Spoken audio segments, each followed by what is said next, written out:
here is the funeral cortege which I was following back there somewhere about 6 years and 1 month and 1 week ago. And it was on this day, pretty much the day, that I decided to write the book about international organized crime. It was the funeral of the Serbian Prime Minister Zoran Đinđić, who on the previous Wednesday had been gunned down on the steps of the Federal Parliament building in Belgrade as he was getting out of a car. Basically, Đinđić, in full disclosure, was a good friend of mine, and it was tragedy for Serbia and for a lot of ordinary Serbs that he was murdered in this way. Most people believe that he was murdered due to sort of highfalutin political intrigue at the top of the Serbian state, combined with the threat that he was posing, in particular to Ratko Mladic. He'd already delivered Milosevic to The Hague, and Mladic and Karadzic were next. But in fact, that I think that he was killed for another reason, and that was that in December 2002, 3 months before this, he had passed through Parliament the first ever Witness Protection Act in southeastern Europe. And not only had he passed the Witness Protection Act, but he had persuaded the boss of one of the biggest gangs in Belgrade, who was living in Vienna at the time, to come and testify against some of the organized crime units, syndicates in Belgrade, turning state's evidence.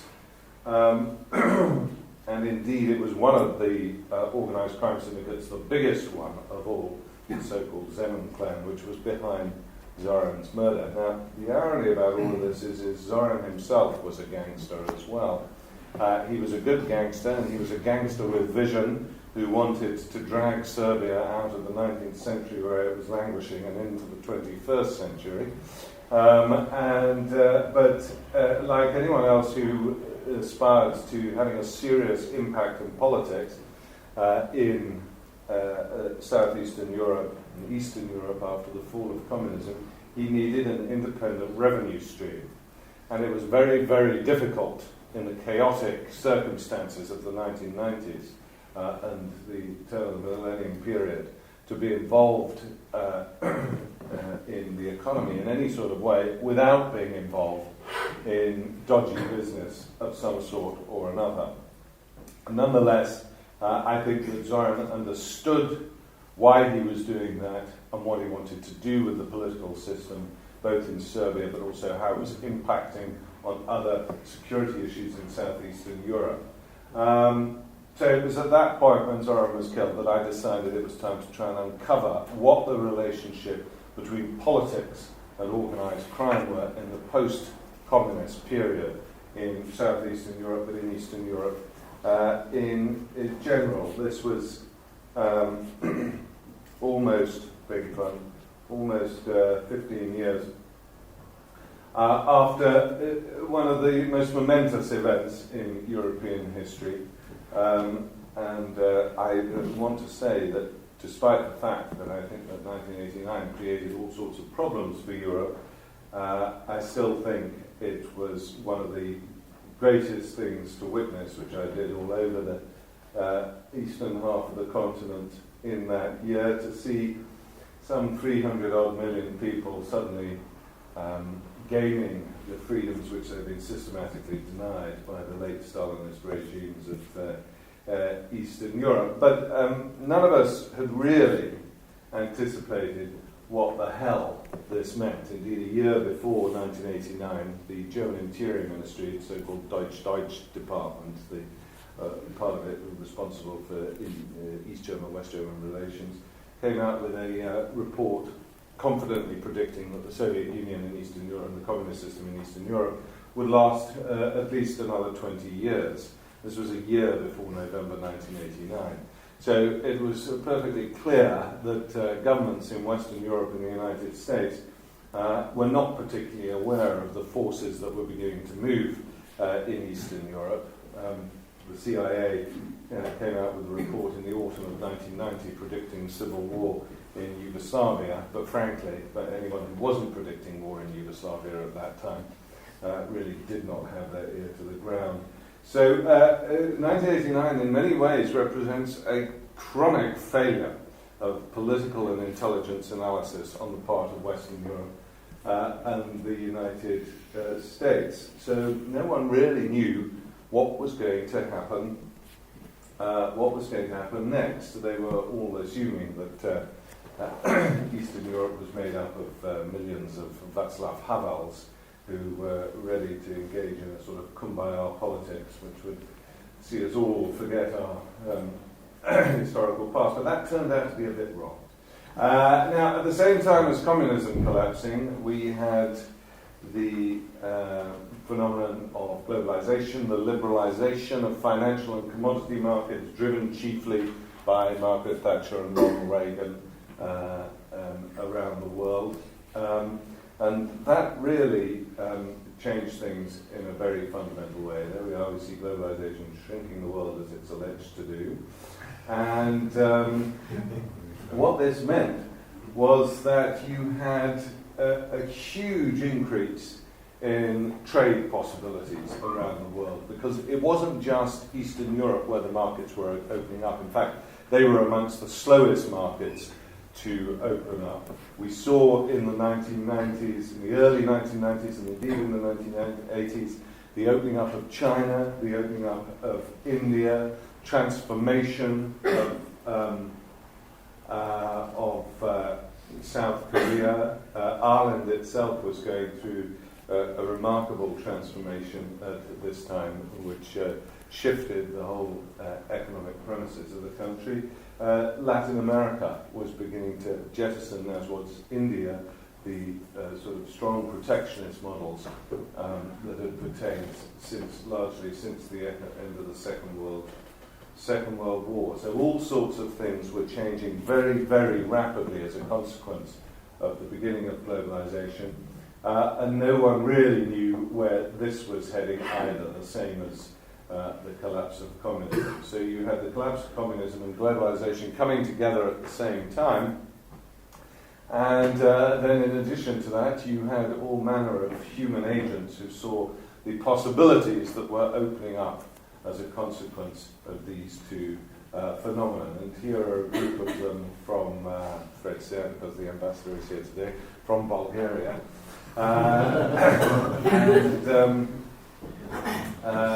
These gentlemen you probably remember from before 1989, which is, of course, when they would win the Olympics every year in the weightlifting and wrestling categories and that sort of thing. Now, they were the celebrities of communist Bulgaria before 1989, and that meant that they derived great benefits from the state. They could get apartments in the middle of Sofia. They didn't have to wait 5 or 6 years for a car if they applied for one. And generally they were very pampered and rather had accommodated themselves rather well to the communist system. So when 1989 happens, what we have to remember is it is not just the ideology of communism that collapses around Eastern Europe and in the former Soviet Union. It is the state that collapses as well. And so the state is no longer able to mount a credible police force. The state does not have a judicial system that works, particularly a judicial system which is able to absorb the requirements of a free market, having made the transition from the planned market. And so you saw the state going into a process of semi-collapse, which lasted in Bulgaria for at least 7 or 8 years or so. And when that happened, those people who previously had benefited from state subsidies were unhappy with the new circumstances, so they decided to take matters into their own hands. And all over Bulgaria, in this case, we saw that, well, there was a phrase that the Bulgarian word for wrestlers became the byword for organized crime, and characters like these started as taking over the economic and political structure of local systems all over Bulgaria. Now, they were joined with one other group of people. Between 1989 and 1991, 14,000 members of the Bulgarian security forces were sacked from their jobs.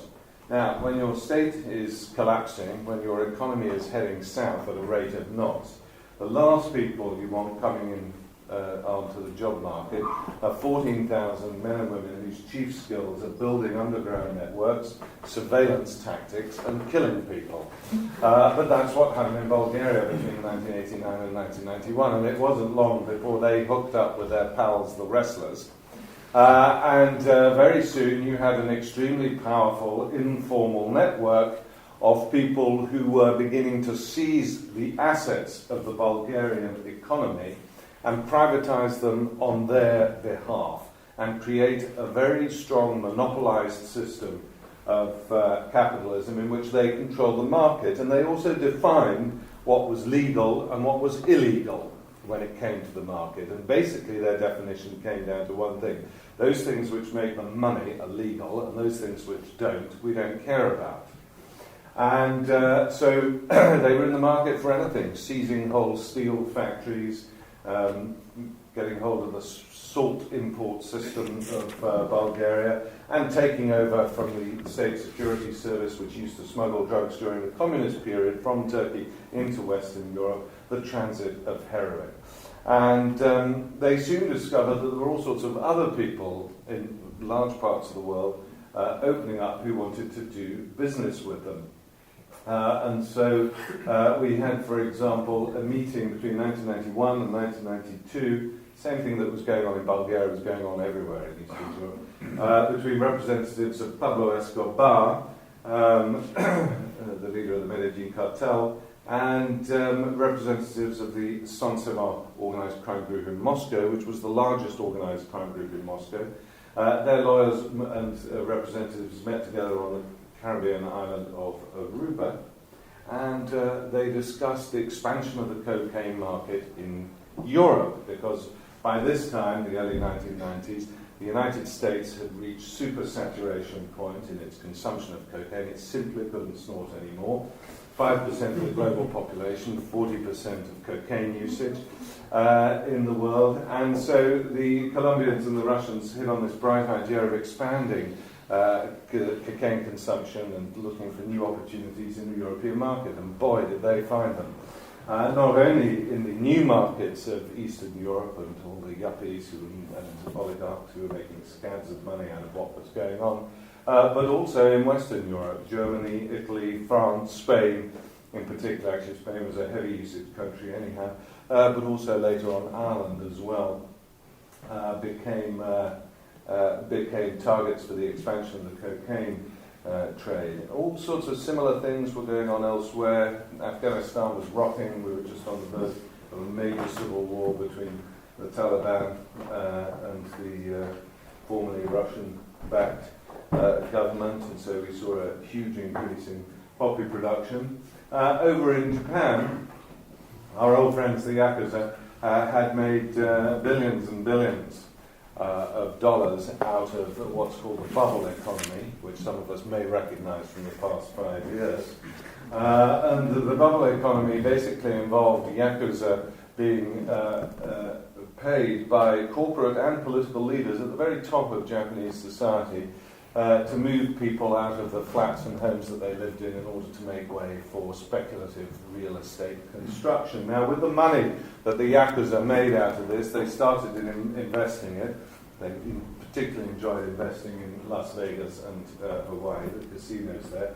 But they also built up a rest and recreation network through Southeast Asia, which consisted of casinos, loose life, and brothels in particular. And they soon found that there was a huge market for institutions like this amongst other men from around the world, particularly from northwestern Europe, who started going to Thailand, Philippines, etc., in their droves to take part in the whole thing. Now, the biggest loser of the end of the Cold War was Africa, and in particular I will talk very briefly about what was really behind what happened in the Democratic Republic of Congo, one of most mineral-rich areas of the entire world. What was happening is that money, I beg your pardon, surplus weaponry from the former Soviet Union was being sold by organized criminal groups from Russia and Ukraine, government officials from Russia and Ukraine as well, through networks in Israel and South Africa, supported by French, Israeli businessmen, American businessmen, some British involved as well. And they were flown in either via South Africa or coming in through Kenya and Uganda into the Eastern Democratic Republic, where they were traded effectively for the mineral riches of the Eastern Democratic Republic. One of those riches was a compound material called coltan. And coltan is interesting because in the year 2000, at the time of the millennium, 80% of the world's coltan was sourced from the Eastern Democratic Republic, where they were in the process of killing up to 5 million people, a conflict which gets very little coverage anywhere in the world, which is surprising, seeing that it is by far the biggest conflict in terms of deaths and victims that we have seen since the Second World War. This coltan is important because every laptop, every mobile phone, and every games console requires coltan for its smooth functioning. But with 80% of it being sourced from here, what was happening is that those battles, and if you look at the battles and look to see where the mineral fields are in the Eastern Democratic Republic of Congo, they're remarkably similar in location. That coltan was coming out in the same planes which was delivering the weapons. It would then again go out to South Africa or to Kenya, and it would come into the illicit economy. It would somehow be purchased by electronic companies who would then use it for manufacture, so we could all have our very convenient, high-flying lives. It was the perfect criminal circle, effectively starting in the semi-legal world of the former Soviet Union and ending in the illicit world of the go-ahead 90s. The only people who had to suffer were the people who actually lived in the Eastern Democratic Republic of Congo. Now, I didn't know about this at the time because this is where I was, and my time was being taken up by characters like Arkan. Here he is with his pet tiger, Milica, tiger cub actually on loan from Belgrade Zoo at the time, and there are some of his bigger tigers behind him. And it was there that I was beginning to piece together what the relationship between paramilitary warfare and organised crime was, which became so interesting for me later on. So there we are. We had these three phenomena, and all together it created what I call the McMafia, or the global shadow economy, which had this huge increase as a part of global GDP in the 1990s. My current estimate, I have to go back to this figure all the time, is that it was about between 15 and 16% of global GDP. But it does not just contain what I was talking about now, which are essentially criminal markets and lawless areas. It also includes in it corruption, which alone, according to the United Nations, is worth between $2 to $3 trillion a year. And corruption is also very important because it acts as an accelerator for criminal markets. So if an organised crime syndicate controls the head of customs, it obviously makes their business move a lot more quickly and a lot smoother, and protects them against competition as well. But I also have to include corporate fraud and tax evasion. Since I started giving this talk after the credit crunch, most audiences nod sagely when they see that. But prior to the credit crunch, particularly in the United States, I received sort of shaking heads and quizzical looks, and surely that's a whole different issue. It's not a different issue because the proceeds of corporate fraud and tax evasion are laundered in pretty much the same way that the proceeds from criminal markets and corruption are. So it becomes impossible to tell what the origin of this dirty money is. So it's very difficult to break it down. Just briefly going back to the Balkans, 1991, the United Nations imposed an arms embargo on the former Yugoslavia, on all the republics of former Yugoslavia, and within about 3 days or so, weapons were pouring into Croatia and Bosnia-Herzegovina. The Serbs didn't buy too many because, frankly, they had more than they needed as it was. What's interesting about the weapons sale into Croatia is that the biggest seller to Croatia at the time combined were Russia and Ukraine, supposedly the iron-fisted allies of Belgrade. When it came to money, their ideological and national sentiments were clearly weakened and eroded. We know about the heroin coming through Bulgaria, the cocaine markets, understood southeastern Europe as a soft underbelly and a way into the European Union. And so cocaine came in through Croatia, very much through Bulgaria, and very much a lot of processing went through Albania, and that basically infected the whole of the Albanian political elite, or large parts of it anyhow. One thing that you have to understand that is absolutely critical, what the Balkans became was a quite specific role. It played quite a specific role in the growth of the shadow economy and transnational organised crime in terms of illicit commodities and services. It was the transit zone from where all illicit goods and services from around the world would come as they were straining to get in to their key market, and their key market was the European Union. By this time, the European Union was on its way to becoming eventually a consumer market of unprecedented affluence of some 400 million people, and a significant percentage of those 400 million people liked to spend a percentage of their leisure time and leisure cash on taking drugs, sleeping with prostitutes, and employing illegal migrant labour. And that little practice, the final one, goes right up to the very heads of some of the European Union states, but I'm not going to tell you which one. It's a game for you to guess which ones I might be meaning. So it has to be remembered when we're talking about organised crime all the time, that organised crime is driven by consumer demand in the European Union, and driven by consumer demand in the United States and Japan, and driven by consumer demand in Australia and the Middle East and other wealthy regions. Very soon they found that there were more services and commodities that were being sought after in the European Union. Trafficked women was a new operation, trafficking women from most parts of the former Soviet Union, some parts of Eastern Europe.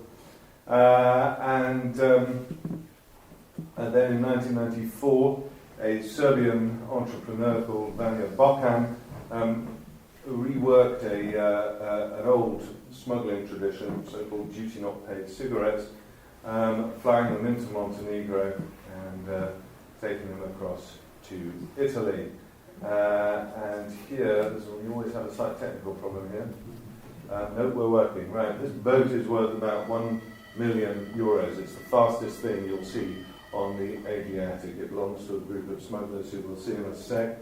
From 1994 to October 2001, when the trade finally stopped, 20 of these vehicles went across the Adriatic every night from Bar in Montenegro to Bari on the Apulian coast of Italy, packed full of cigarettes. These were duty-not-paid cigarettes, manufactured in America or the European Union, sold into free trade zones in Holland and Switzerland, and then flown out to somewhere like Uzbekistan or Northern Cyprus or Egypt, and then flown back in to Montenegro, unloaded, sent to Bar, and then across here. You're about to see what it takes to catch one of these boats. At the beginning of this trade, the Italian coastal defences had only 2 boats which could reach the comparable speed of the smugglers' boats, one based in Ancona, one down in Reggio Calabria.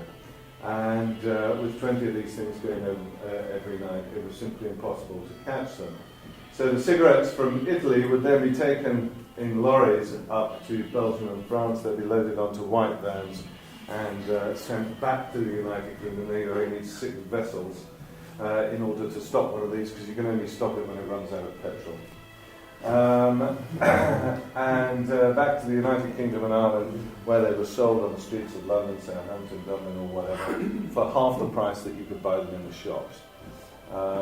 This is because of the heavy tax we pay on cigarettes, illicit commodity, but it's also because, although they will deny it furiously, cigarette companies are not interested so much in the bottom line as market share, and so they know very well when they're selling them into Holland and Switzerland that a large percentage are going to find their way back into European markets. The belly of the beast was Moscow. As it were, something different was going on here, because the rise behind organised crime and the oligarchs was dependent on the rape of Russia's mineral resources in what I call the grandest larceny of history, undertaken by the oligarchs and the organised crime groups. These are the names and districts of where the organised crime groups came from in Russia, and as you'll see, they're all just nestled around the MCAT, their version of the Beltway or the M25, and they're also strangely positioned very close to airports and to river ports. And these guys provided the protection for businessmen. Businessmen wanted organised criminal protection. And so there was a demand for them. So the oligarchs had their huge networks, each with an organised crime group working for it, usually led by a former general of the KGB. And then what happened was that businessmen, 9 times out of 10, they would do a deal with another businessman and everything was fine. The 10th time it wasn't quite working, so they would each get their organised criminal syndicate to negotiate the business dispute that they were involved in. And most times these business disputes were resolved peacefully, but every other time or so, at some point there would be a dispute which couldn't be resolved by negotiation, and so they would organise a set time to meet and have a shootout. This made Moscow look incredibly chaotic and St. Petersburg look incredibly chaotic, but in fact it was what I call a battle between privatised law enforcement agencies, who I also refer to as the midwives of capitalism, because with the police and the courts not working, these guys were defining how the market worked. And you see the sort of thing that was going on all over Moscow in the 1990s. You're never entirely sure whether people in uniform were actually state officials or whether they were foot soldiers of Sontsevor or Ismailovskaya or something like that. It could have been anything, but it was really very chaotic at the time. Anyway, the oligarchs, making scads of money out of this, knew that at some point, this is the assassination attempt on Boris Berezovsky, which he amazingly survived, his poor driver didn't, knew at some point that the great hibernating bear of the Russian state would wake up and look around and want to know who'd been stealing all of the honey from its Siberian fields. And so prophylactically, the oligarchs started exporting vast sums of money from Russia. Between 1990 and 2000, some $200 to $300 billion were exported out of Russia, often in cash. Coincidentally, the amount of money that the IMF sunk into Russia after the financial crisis of 1998 was $200 billion. So it wasn't just the poor Russian peasant who was subsidizing the obscene wealth that the oligarchs were gaining, but also the international taxpayer. So this money started going all over the world, and in the 1990s became known as the basically the champagne era of money laundering, and all sorts of locations started to compete for money from anyone, from hedge funders, from Russian gangsters, from the Yakuza, from the gangs of Bombay, from steel corporations all over the place, from Enron, whatever. There were huge sums of money sloshing around all over the place, being laundered, essentially, by these places which were outside of any jurisdiction. And of course, this fed the fever, which has now struck us down so damagingly in the past 6 months. Just very briefly, this shows how the culture of organised crime and consumption of criminal goods was going around the world with globalization. These are Bedouins on the Egyptian-Israeli border who are bringing cocaine into Israel. I came across them purely by chance while driving up the Sinai and Negev border. Bizarrely, Israel, with all its obsession with security, leaves open that border for Israelis, for people to smuggle all manner of goods into Israel. This was because it was being fed by the rave culture in particular. Israel changed hugely during the 1990s in terms of its domestic culture. To leave aside the Palestinian issue to understand this in a way. And it became fully involved in globalization. It developed a very powerful high-tech industry. And along with that came the rave culture and a lot of consumption of hard drugs. Most distressingly, it also is a huge home to trafficked women who are trafficked for sexual purposes. Israel and the United Arab Emirates are the two most popular destinations for the traffickers in the Middle East, and it's all very damaging. Now, I'm going to go as quickly as I can, although this is very important, through this next section. This is a modest marijuana farm in British Columbia, in Canada. It's in the basement of a house in central British Columbia, and it is a contributor to an industry which now is worth 5% of British Columbia's GDP, the marijuana trade. Amazingly, 2 years ago, Quebec overtook British Columbia as the country's major cannabis producer. There are whole areas of eastern BC and central BC which are dependent on this crop as their economic basis, and so you're not going to get local political instances moving against the trade at all. Most of it, of course, or a large part of it, is going down into the United States to feed the smoking habits of the US. What has happened since the 1990s is that we have had a huge expansion of the narcotics market all over the world, not only in its core places, but in countries which we usually were not associated with narcotics. We still, however, have the war on drugs, which attempts to throttle production at the point of production and to prevent the consumer from getting access to it. Unfortunately, we have not had a concomitant increase in resources available to law enforcement to do anything about the huge expansion of the market. And so the war on drugs, which was a dubious proposition at the best of times, is now a ludicrous proposition, which is not only doing nothing to prevent young people accessing entirely unmonitored, dangerous drugs all over the streets of Western Europe and the United States, it is devastating countries like Mexico, particularly in the north, Colombia. Brazil itself has had huge problems because of the cocaine trafficking operations through their major ports. And this is the reason why you can just make so much money out of it, because it's a prohibited commodity.